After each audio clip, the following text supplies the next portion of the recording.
નમસ્કાર દર્શક મિત્રો, હું છું પરમાર અનિશા. તમે જોઈ રહ્યા છો લોક સામના ન્યૂઝ. તો જોઈએ આજના સમાચાર. અમરેલીથી અમારા રિપોર્ટર સતીશ રાઠોડ સાથે. મોરબી જિલ્લાના જેતપર વિસ્તારમાં ખેડૂતો પર થયેલા કથિત અત્યાચારના મુદ્દે આમ આદમી પાર્ટીના ગુજરાત પ્રદેશ પ્રમુખ ઈશુદાન ગઢવીએ રાજ્ય સરકાર અને તંત્ર સામે ઉગ્ર પ્રતિક્રિયા વ્યક્ત કરી છે.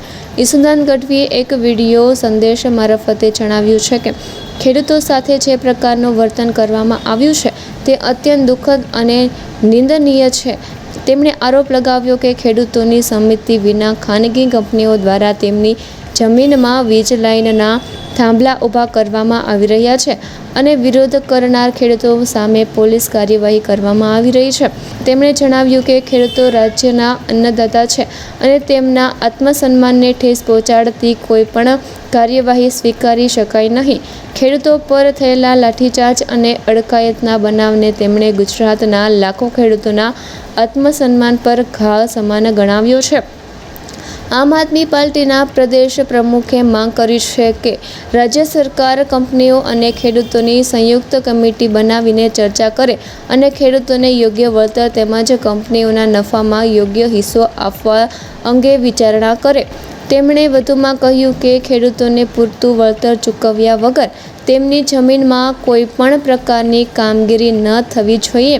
ઈશુદાન ગઢવીએ સરકાર અને તંત્રને અપીલ કરી છે કે ખેડૂતોની સમસ્યાઓને ગંભીરતાથી લેવામાં આવે અને તેમના હિતોનું રક્ષણ કરવામાં આવે. સાથે જ તેમણે રાજ્યભરના ખેડૂતોને એકલા જાળવી પોતાના અધિકારીઓ માટે અવાજ ઉઠાવવાની અપીલ પણ કરી છે. હાલ આ મુદ્દે રાજકીય માહોલ ગરમાયો છે અને ખેડૂતોના હિતોને લઈને વિવિધ પક્ષો દ્વારા નિવેદનો સામે આવી રહ્યા છે. હવે રાજ્ય સરકાર અને સંબંધિત તંત્ર આ મામલે શું પગલાં ભરે છે તેના પર સૌની નજર મંડાયેલી છે. જય જય ગરવી ગુજરાત, જય કિસાન. મિત્રો જે રીતે મોરબીમાં જે ખેડૂતો ઉપર પોલીસ દ્વારા અત્યાચાર કરવામાં આવ્યો છે એ ખરેખર જોઈ ન શકાય એવી ઘટનાઓ છે. ખેડૂતો ભોળા છે, ભાજપને ખોબલે ખોબલે મત આપે છે, જ્ઞાતિ જાતિ ધર્મના આધારે એ લોકો મત નાખી દે છે, પણ એનો અર્થ એ નથી કે ખેડૂતો ઉપર તમે એટલા બધા અત્યાચાર કરો. આજે કંપનીઓ જે થાંભલાઓ નાખે છે, એ કંપનીઓ થાંભલા નાખે છે તો કંપનીઓ તો પોતે પ્રાઇવેટ છે, પોતે કમાશે રૂપિયા અને ખેડૂતોને વળતર આપવામાં એના પેટમાં દુખે છે. બીજું, કંપનીઓ ફ્રી વીજળી આપશે ખેડૂતોને, ચાલો તો તમને નાખવા દઈએ થાંભલા. અને ખેડૂતોને ખેતરમાં મરજી પડે એવી રીતે થાંભલાઓ નાખવાના, ખેડૂતોને પૂછ્યા વગર ઘૂસવાનું જમીનોમાં, અને કલેક્ટર શ્રી અને મંત્રી મુખ્યમંત્રીઓ છે એ પરમિશનો આપી દે છે કે ભાઈ તમે કરી લ્યો કંપનીઓને, અને ભાજપના નેતાઓના મોઢા સિવાય ગયા છે. અને ઈ કંપનીઓ પોલીસ છે એ ભાડે લઈ આવે છે. આટલો અત્યાચાર. આજે જે રીતે મેં વિડીયો જોયો, જે રીતે લાઠીચાર્જ ખેડૂતો ઉપર થઈ રહ્યું છે, આજે ગુજરાતના 54 લાખ ખેડૂતો લોહી ઉકળી ઉઠ્યું છે, કંપી ઉઠ્યું છે. આજે ગઈ સુરેન્દ્રનગરમાં હતું, કેટલાય જિલ્લાઓમાં થાંભલાઓનું તમે શું એવું નક્કી કર્યું છે કે ભાઈ બધાના ખેતરોમાં થાંભલાઓ નાખી દો ને? એટલી મોટી મોટી લાઈનો આવે છે. મુખ્યમંત્રી પ્રધાનમંત્રી શ્રીએ સિરિયસ લઈ અને જે થાંભલાની કંપનીઓ છે, ખેડૂતોને એક કમિટી બનાવો, ખેડૂતોની કમિટી બનાવીને એકવાર મીટિંગ કરો કે ભાઈ તમને કેટલી આવક થાય છે, તમે આવકમાંથી શું આપવા માંગો છો. તમે કરોડો રૂપિયા કમાવો વર્ષે અને ખેડૂતોને લાખ રૂપિયા પણ નહીં આપવાનો. ખરેખર તો 5% કે 10% પ્રોફિટમાં લાભ આપો, અથવા તો તમે એવું કરો કે ભાઈ વળતર ઊંચું આપો. જૂના તમે અને અંગ્રેજોના કાયદાઓ ચાલે છે, અંગ્રેજોના સમયના અત્યારે, અને અધિકારીઓ મગનું નામ મરી નથી પડતા, અને પોલીસ વાળા એવી રીતે ખેડૂતો ઉપર તૂટી પડે છે. કેમ ભાઈ કોઈ આઈપીએસ નું, આઈએએસ નું કે મુખ્યમંત્રી મંત્રીના ખેતરમાંથી કાઢો? કોણ ના પાડે? મુખ્યમંત્રીના ખેતરમાંથી કાઢો જોઈએ, અને મુખ્યમંત્રીના દીકરીને આવી રીતે ઉપાડો જોઈએ, ટીંગાટોળી કરો જોઈએ. સિંઘમગીરી તમને ખેડૂતો ઉપર, ગરીબો ઉપર તમને ફાવે છે. તમે શરમ આવી જોઈએ અધિકારીઓને પણ.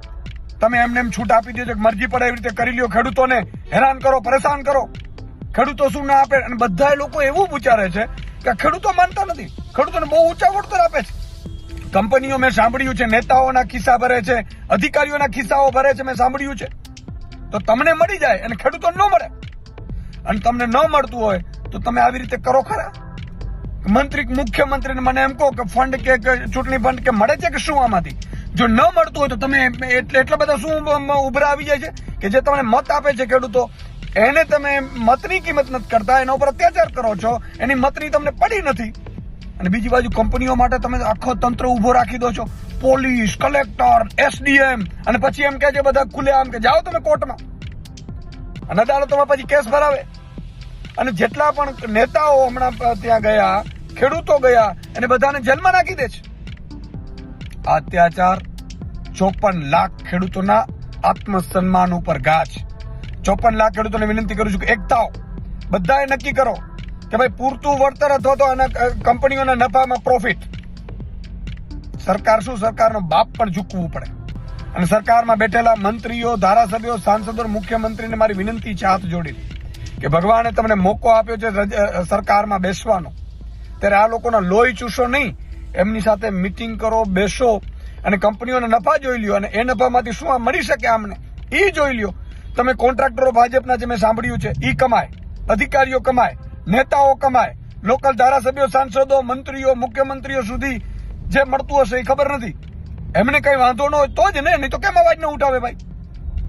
તો મારા ખેડૂતોને પણ યોગ્ય વળતર આપો, પછી એના ખેતરમાં જાઓ, એવી મારી વિનંતી છે. ખેડૂતોને પણ કહું છું કે એક થાઓ.